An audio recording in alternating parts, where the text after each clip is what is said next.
When my wife told me she was pregnant, my heart nearly burst with joy. We had been trying for months, and I thought this was the happiest moment of our lives. I hugged her, kissed her forehead, and whispered that I couldn't wait to be a father. For a while, I lived in that happiness, believing our dreams were coming true. But as weeks passed, I noticed her acting differently. She was distant, distracted, and constantly glued to her phone. Whenever I asked what was wrong, she brushed it off as pregnancy stress.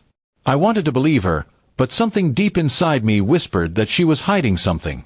One evening, while she showered, her phone lit up with a message that made my blood run cold. "Don't worry, no one will know it's mine." My hands trembled as I read it. My chest tightened, my head spun, and in that instant, everything I thought I knew about my life shattered. When I confronted her, she tried to deny it. She called me paranoid, accused me of snooping.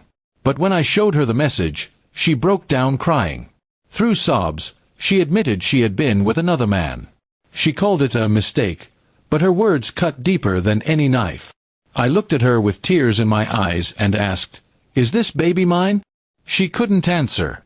She just sat there in silence, and that silence told me more than I wanted to know. It was like the ground beneath me disappeared, and I was falling into an endless pit. The following days were unbearable. She begged me to forgive her, to stay, to believe that the baby could still be mine. She promised it meant nothing with the other man.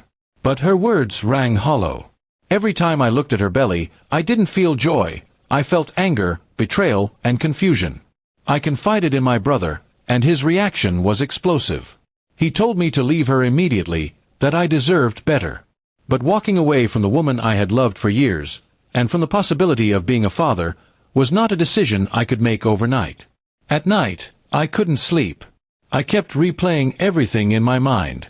Her sudden late nights, her secrecy with her phone, her nervous behavior, it all added up now. I felt foolish for not seeing the truth sooner. Still, a part of me clung to hope.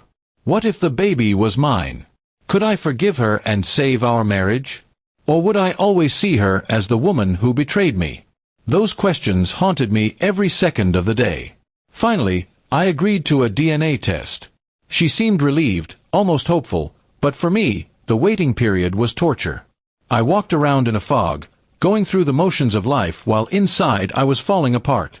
When the results arrived, my hands shook so badly I almost couldn't open the envelope. But when I read the words, my world collapsed. The child wasn't mine. The final piece of my heart broke that day. She collapsed to her knees, sobbing, clinging to me, begging me to stay. She said love was stronger than blood, that we could raise the baby together. But to me, everything between us was already dead. Love without trust is just an illusion. That night, I packed my bags. She followed me, pleading, promising, crying. But I didn't look back. I couldn't. My home, my marriage, and my future had turned into nothing but lies. As I walked out the door, I felt both shattered and strangely free. The pain was unbearable, but so was the thought of living in betrayal. I had lost the woman I thought I knew, and the child I dreamed of raising, but I refused to lose myself. Now, I face an uncertain future, alone but honest. The truth broke me, but it also gave me the strength to start again. And maybe someday, I'll find happiness that isn't built on lies.